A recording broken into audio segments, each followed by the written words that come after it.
আজকের ক্লাসে আমরা দেখব হচ্ছে নাম্বার থিওরির ডিভিজিবিলিটি বা বিভাজ্যতা, কিছু থিওরেম এবং বিভিন্ন ট্রিক এবং বিভিন্ন প্রবলেম। তো আমরা প্রথমে বিভাজ্যতা দিয়ে একদম শুরু করি। বিভাজ্যতা কি? বিভাজ্যতা হচ্ছে একটা সংখ্যা আরেকটা সংখ্যাকে বিভাজ্য করে কিনা, এইটার একটা ধর্ম। একটা সংখ্যা যেমন 3 আর 6 যদি নেই, 3 কিন্তু 6কে ডিভাইড করে বা ভাগ করে, নিঃশেষে বিভাজ্য করে। দ্যাটস মিনস আমি যদি 6কে 3 দ্বারা ভাগ করি, একটা ভাগফল হিসেবে একটা পূর্ণ সংখ্যা পাবো। আমি 6কে 3 দ্বারা যদি ভাগ করি তাহলে আমরা পাচ্ছি 2। এখানে আমরা কি পাইতেছি যে 3 বা 3 6কে ডিভাইড করে, বা তার মানে আমি যেটা বলতে পারি যে 3 ডিভাইডস 6। এখন এই জিনিসটা, এই ধর্ম, পূর্ণ সংখ্যা যে একটা ধর্ম আছে যে কিছু সংখ্যা আরেকটা সংখ্যাকে ডিভাইড করে বা নিঃশেষে ভাগ করে, এটাকে বলা হচ্ছে বিভাজ্যতা। এই ধর্মটাকে বলা হচ্ছে বিভাজ্যতা। এখন এই বিভাজ্যতা, এই জিনিসটাকে একটা ধর্মটা প্রকাশ করার জন্য একটা সাইন ব্যবহার করা হয়, সেটা হচ্ছে এরকম, a ডিভাইডস b। এইটাকে বলা হচ্ছে a ডিভাইডস b, মানে এটা পড়া হয় এভাবে, a ডিভাইডস b। এখন a ডিভাইডস b, এখন এখানে এই জিনিসটা অ্যাকচুয়ালি কি মিন করে? এই জিনিসটা মিন করে যে b বাই a এটা একটা পূর্ণ সংখ্যা, b বাই a এটা একটা পূর্ণ সংখ্যা ইকুয়াল টু m, যেখানে m একটা পূর্ণ সংখ্যা। অর্থাৎ আমি যদি b কে a দ্বারা ভাগ করি, আমি একটা ভাগশেষ হিসেবে একটা ভাগফল হিসেবে একটা পূর্ণ সংখ্যা পাবো, আর ভাগশেষ শূন্য পাওয়া যাবে, তাই না? কোনো একটা সংখ্যা আরেকটা সংখ্যাকে কখন নিঃশেষে বিভাগ করে? যখন ভাগশেষ হিসেবে শূন্য পাওয়া যায় বা ভাগফলটা একটা পূর্ণ সংখ্যা হয়। ভাগফলটা মানে b by a equal to m, এখন m একটা পূর্ণ সংখ্যা। আচ্ছা, এখন a ডিভাইডস b, এটাকে বলা হচ্ছে a ডিভাইডস b। এইটা দ্বারা মিন করা হয় যে a বাই b একটা পূর্ণ সংখ্যা। অনেকে একটা মিসকনসেপশন আছে এখানে, যেখানে অনেকে মনে করে যে a by b equal to হচ্ছে b বাই a, এইটি করে না, এটা কিন্তু ভুল। a বাই b অ্যাকচুয়ালি শুধু মিন করে এই জিনিসটা, মিন করে যে a ডিভাইডস b, এটা মিন করে। এটা কিছু কোনো মান বা কোনো কিছু অনুপাতকে বা কোনো রেশিওকে মিন করে না, শুধু এই জিনিসটা মিন করে যে a ডিভাইডস b। এটা কোনো মান প্রকাশ করে না বা কোনো রেশিও প্রকাশ করে না, শুধু এই a ডিভাইডস b এই জিনিসটাই মিন করে। আচ্ছা, এখন কিছু এক্সাম্পল দেখলে বিষয়টা ক্লিয়ার হবে একটু। আমরা কিছু এক্সাম্পল দেখতে পারি, যেমন 3 ডিভাইড 6, এটা সত্য, কারণ 3 6কে ডিভাইড করে, 6 বাই 3 কি। আমি a ডিভাইডস b হয় কি না এটা চেক করবো কীভাবে? চেক করবো হচ্ছে b বাই a, আমি দেখবো a ডিভাইডস b এই জিনিসটা ট্রু কিনা। এটা আমি দেখবো তখন যখন b বাই a এটা পূর্ণ সংখ্যা হয় কিনা, আমি এটা চেক করবো যে b বাই a পূর্ণ সংখ্যা হয় কিনা।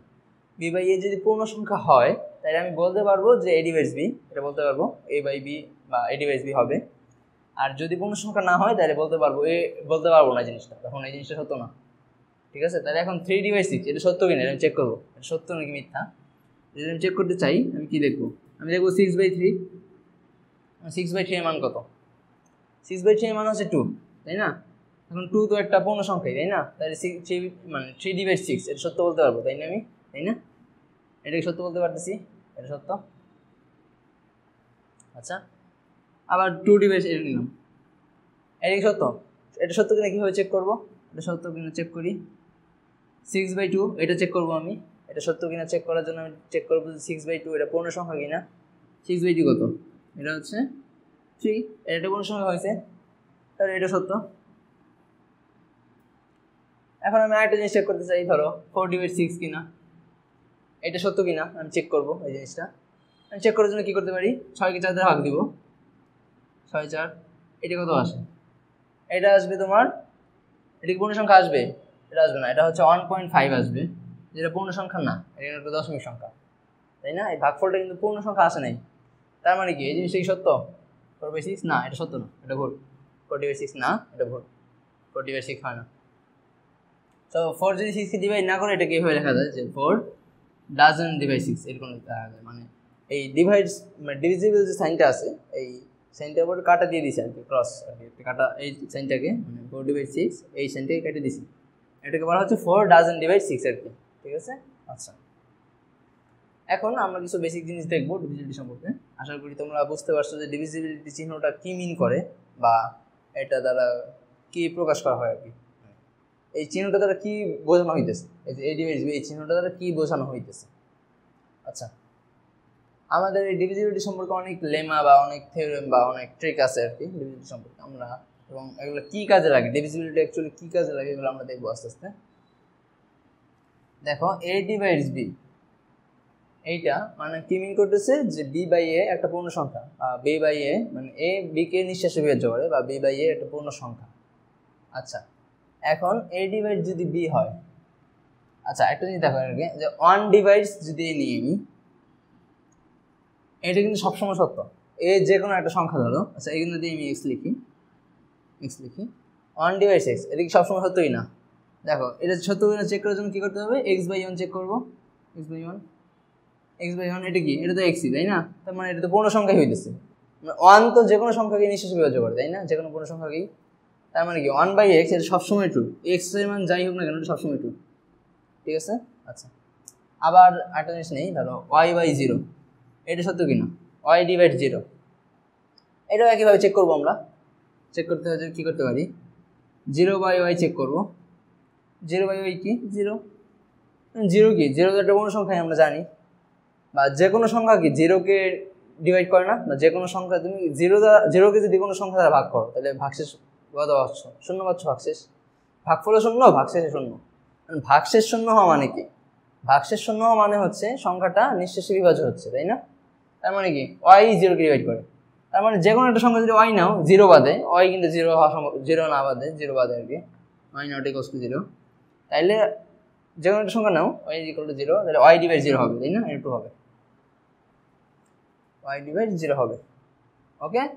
আচ্ছা এখন এইখান থেকে আরেকটা জিনিস দেখো, y ডিভাইড 0 হবে, একটা জিনিস দেখো এইখানে যে a ডিভাইড b বলছিলাম, a আর b দুইটাই কিন্তু পূর্ণ সংখ্যা হয়ে যাবে, ঠিক আছে, নাহলে কিন্তু এই জিনিসটার কি ভ্যালিড না, এই আর্গুমেন্ট মানে এই যে এখানে যে জিনিসটা বলছি আর কি, মানে যে লাইনটা বলছি a ডিভাইডস b, এটা তখনই সত্য হবে, মানে এই চিহ্নটা আমি এইভাবে আমি এই ফর্মে a ডিভাইডস b এই ফর্মে আমি তখনই লিখতে পারবো যখন a আর b দুইটা পূর্ণ সংখ্যা হবে তাই না, পূর্ণ সংখ্যা না হলে কিন্তু এই মানে এটা ম্যাথমেটিক্যাল এরর একটা, এখানে কোনো কিছু চিন্তা করা যাবে না আসলে, এখানে শর্ত হচ্ছে a আর b দুইটাই পূর্ণ সংখ্যা, এরপর আমি চেক করব যে এটা পূর্ণ সংখ্যা হয়, b বাই a পূর্ণ সংখ্যা হয় নাকি দশমিক সংখ্যা হয় বা ভগ্নাংশ হয়, এটা পরে চেক করব, যদি পূর্ণ সংখ্যা হয় তখন এটা লিখতে পারবো a ডিভাইডস b, আর যদি পূর্ণ সংখ্যা না হয় তাহলে লিখতে পারবো না, তখন আর কি a ডাজন্ট ডিভাইড b।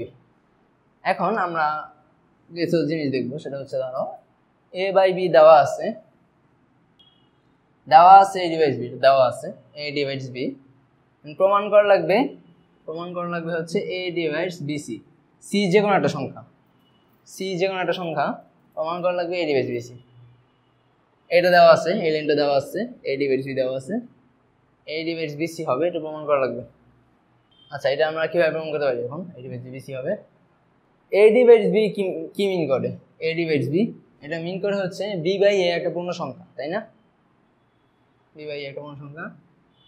আচ্ছা a ডিভাইডস bc এটা যা আছে, এটা প্রমাণ করার জন্য আমাদের কি প্রমাণ করা লাগবে, অ্যাকচুয়ালি এটা প্রমাণ করতে হলে আমাদের প্রমাণ করা লাগবে যেটা হচ্ছে সেটা হচ্ছে bc বাই a এইটা একটা পূর্ণ সংখ্যা প্রমাণ করা লাগবে, এটাকে bc বাই a এটা একটা পূর্ণ সংখ্যা, এটা প্রমাণ করা লাগবে, মানে a ডিভাইডস bc এটা কি মিন করে, এটা মিন করে হচ্ছে bc বাই a এটা পূর্ণ সংখ্যা। আমি যদি দেখাইতে পারি যে bc বাই a এটা একটা পূর্ণ সংখ্যা, তাইলে আমি বলতে পারবো না যে a ডিভাইডস bc, এটা বলতে পারবো তাই না, a ডিভাইডস bc। আচ্ছা এখন দেখো আমাদের দেওয়া আছে কি, দেওয়া আছে a ডিভাইডস b, এইটা কি মিন করে, এইটা মিন করে যে b বাই a একটা পূর্ণ সংখ্যা, এইটা একটা পূর্ণ সংখ্যা, আমি b by equal to m নিলাম, m ধরে নিলাম, m একটা পূর্ণ সংখ্যা, ওকে। আমাদের প্রমাণ করা লাগবে bc বাই একটা পূর্ণ সংখ্যা, আমরা এখানে কি করতে পারি, আমরা উভয়কে যদি c দ্বারা গুণ করি, c দ্বারা গুণ করলে কি পাবো, bc by a equal to mc পাবো না, mc bc by equal to আমরা mc পাচ্ছি, তাহলে bc বাই ইকুয়াল টু যদি আমরা mc পাই, তাহলে এখন দেখো mc এটা দিকে খেয়াল করো, mc নিজেও একটা পূর্ণ সংখ্যা না, m যদি পূর্ণ সংখ্যা হয়,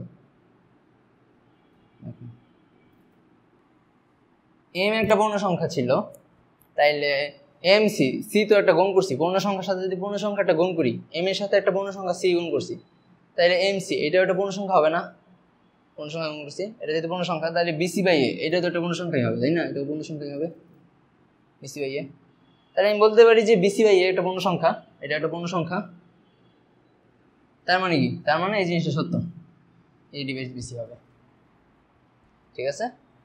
এ ডিভাইডস বিসি যে কোনো মানে পূর্ণ সংখ্যা মানে এ ডিভাইডস বি যদি হয় তাহলে সি যদি গুণ করে দিয়ে আমি বি এর সঙ্গে এ ডিভাইডস বিসি করতে পারবো। আচ্ছা ঠিক আছে, এটা গেল। আচ্ছা এখন একটা ইম্পর্টেন্ট জিনিস বলে রাখি, সেটা হচ্ছে দেখো যে কোনো একটা সংখ্যা তোর এক্স ডিভাইডস এক্স হবে, তাই না? সবসময় এটা সত্য না, এক্স ডিভাইডস এক্স কেন সত্য তুমি দেখো, এটা হচ্ছে এটা সত্য কিন্তু চেক করার জন্য কি লাগবে, এক্স বাই এক্স আমি চেক করবো, এরকম চেক করবো না, এক্স বাই এক্স এটা ইকুয়াল কি 1, মানে এটা কি পূর্ণ সংখ্যাতে হইতেছে, তাই না? মানে কোনো একটা সংখ্যা তো নিজেকে ডিভাইড করি, নিজেকে নিঃশেষে বিভাজ্য করেই, তাই না? এক্সকে যদি আমি এক্স দ্বারা ভাগ করি তাহলে কি একটা নিঃশেষে বিভাজ্য পাইতেছি না এখানে আমি, তাহলে মানে এক্স ডিভাইডস এক্স লেখা যায়, এটা সবসময় সত্য। যে কোনো সংখ্যাই নাও, এক্স যে কোনো একটা সংখ্যা নাও, সবসময় এক্স ডিভাইডস এক্স এটা সত্য সবসময়। আচ্ছা এখন আমরা একটা জিনিস দেখো, এ ডিভাইডস বি দেওয়া আছে, ধরো আবার দেওয়া আছে এ ডিভাইডস সি, এটা দেওয়া আছে, এ ডিভাইডস বি দেওয়া আছে, এ ডিভাইডস সি দেওয়া আছে, তাহলে আমরা প্রমাণ করা লাগবে যেটা সেটা হচ্ছে a divides b plus minus c, এটা প্রুফ করা লাগবে। A divides b plus minus c এই দুইটা দেওয়া আছে, এ ডিভাইডস বি দেওয়া আছে, এ ডিভাইডস সি দেওয়া আছে। এ ডিভাইডস প্লাস মাইনাস সি কি মিন করে, মানে এ প্লাস এ, আচ্ছা মানে এটাকে আমি একটু লিখে দিই, এ ডিভাইডস বি প্লাস সি এবং এ ডিভাইডস বি মাইনাস সি দুইটি হয় আর কি। এ জিনিসটা B plus C K divide করে, B minus C K divide করে, দুইটিকে ডিভাইড করে, ঠিক আছে? এখন আমরা এই জিনিসটা প্রুফ করা লাগবে, এই জিনিসটা কীভাবে প্রুফ করি দেখো, যেহেতু এ বাই বি আর বি বাই সি দেওয়া আছে, ধরো এই দুটো দেওয়া আছে, মানে a divides b a divides c দেওয়া আছে, ওকে আমাদের প্রমাণ করা লাগবে এগুলো অপূর্ণ সংখ্যা, তার মানে যে এটা প্রুফ করা অ্যাকচুয়ালি কি মিন করে, বি বাই সি বাই এ এইটা একটা পূর্ণ সংখ্যা এবং বি মাইনাস সি বাই এ এটা একটা পূর্ণ সংখ্যা, মানে এই দুটো সংখ্যা পূর্ণ সংখ্যা হবে, এটা মিন করতেছে। আচ্ছা এটা কীভাবে প্রুফ করা যায় দেখো, এ ডিভাইডস বি দেওয়া আছে, এ ডিভাইডস সি দেওয়া আছে, এ ডিভাইডস বি মানে কি বি বাই এ এটা একটা পূর্ণ সংখ্যা, এটা একটা পূর্ণ সংখ্যা ইকুয়াল টু এন ধরলাম, আবার এ ডিভাইডস সি দেওয়া আছে তার মানে কি সি বাই এ এইটাও একটা পূর্ণ সংখ্যা, ওকে দেখো দুইটা পূর্ণ সংখ্যা দেওয়া আছে, b by a c by a. এখন আমি যদি এই দুটো যোগ করে দিই, এটা ধরো একটা ইকুয়েশন, এটুকু একটা ইকুয়েশন ধরলাম, এটুকু একটা ইকুয়েশন ধরলাম, দুটো ইকুয়েশন ধরলাম, দুটো ইকুয়েশন যোগ করে দিই, যোগ করলে কী পাবো, যোগ করলে পাবো হচ্ছে B plus C by A equal to M plus N, ঠিক আছে? আচ্ছা এখন দেখো দুইটা পূর্ণ সংখ্যা যদি আমি যোগ করি, এম কি, এম একটা পূর্ণ সংখ্যা ছিল, এম পূর্ণ সংখ্যা ছিল, পূর্ণ সংখ্যা, এন কি, এনও একটা পূর্ণ সংখ্যা ছিল, এমও একটা পূর্ণ সংখ্যা, এনও একটা পূর্ণ সংখ্যা। এখন দুইটা সংখ্যার যে যোগফলটা আছে এম প্লাস এন, দুইটা সংখ্যার যোগফল, পূর্ণ সংখ্যার যোগফল সবসময় পূর্ণ সংখ্যাই হয় না, তাহলে এই এম প্লাস এন এটাও পূর্ণ সংখ্যা হবে না, এটাও পূর্ণ সংখ্যা হবে। কারণ এই দুটি যোগ করে আমি কী পাইছি, B plus C by A equal to M plus N, এই যোগ করে পাইছি, তাইলে বি প্লাস সি বাই এ এটা যেহেতু একটা পূর্ণ সংখ্যা, তার মানে কি এটা একটা পূর্ণ সংখ্যা, তাই না? তার মানে পূর্ণ সংখ্যা, তার মানে কি এটা যেহেতু পূর্ণ সংখ্যা এই জিনিসটা, তাহলে কি আমি এটা বলতে পারি a divides b plus c, এটা সত্য, a divides b plus c হবে। আবার আমি যে এখানে দুটো ইকুয়েশন পাইছিলাম b by A equal to m এবং c by A equal to n, আমি যদি এটা থেকে এটা বিয়োগ করি তাহলে কী পাবো, এটা ধরো 1 নম্বর ইকুয়েশন, এটা 1 নম্বর ইকুয়েশন, এটা ধরো 2 নম্বর ইকুয়েশন, আমি 1 নম্বর ইকুয়েশন থেকে 2 নম্বর ইকুয়েশন বিয়োগ করলাম, বিয়োগ করলে কী পাবো, বিয়োগ করলে পাবো হচ্ছে b minus c by a, আমি একটু ভাঙায় লিখি দেখো, b by a minus c by A equal to m minus n বা b minus c by A equal to m minus n, এরকম পাচ্ছি। আচ্ছা এখন দেখো এম একটা পূর্ণ সংখ্যা, এন একটা পূর্ণ সংখ্যা, তাই না? এখন একটা পূর্ণ সংখ্যা থেকে যদি একটা পূর্ণ সংখ্যা বিয়োগ করি তাহলে কি সবসময় পূর্ণ সংখ্যায় পাওয়া যাবে না? চিন্তা করে দেখো, এটা যে একটা পূর্ণ সংখ্যা আছে, ওই পূর্ণ সংখ্যা থেকে আমি আরেকটা পূর্ণ সংখ্যা ওটা বিয়োগ করছি, তাহলে রেজাল্টটা কি একটা পূর্ণ সংখ্যাই আসবে, তাই না? সবসময় পূর্ণ সংখ্যাই আসবে, তাহলে এই জিনিসটা একটা পূর্ণ সংখ্যাই হবে এম মাইনাস এন, তার মানে কি এই b plus C by b minus c by এ এটা একটা পূর্ণ সংখ্যা, কারণ এটা তো এম মাইনাস এন এর সমান, তাই না? তাহলে এটা একটা পূর্ণ সংখ্যাই হবে, এটা একটা পূর্ণ সংখ্যাই হবে, বি মাইনাস সি বাই এ এটা একটা পূর্ণ সংখ্যা, তাইলে আমি এটা সত্য বলতে পারি, তাই না? বি মাইনাস সি বাই এ যেহেতু পূর্ণ সংখ্যা একটা, তাইলে এ ডিভাইডস বি মাইনাস সি হবে, এ ডিভাইডস বি মাইনাস সি হবে, ওকে ঠিক আছে। আমরা এগুলো দেখলাম, এই প্রপার্টিগুলো খুব important. A divides B, A divides C, এখান থেকে A divides B plus C, A divides B minus C হবে।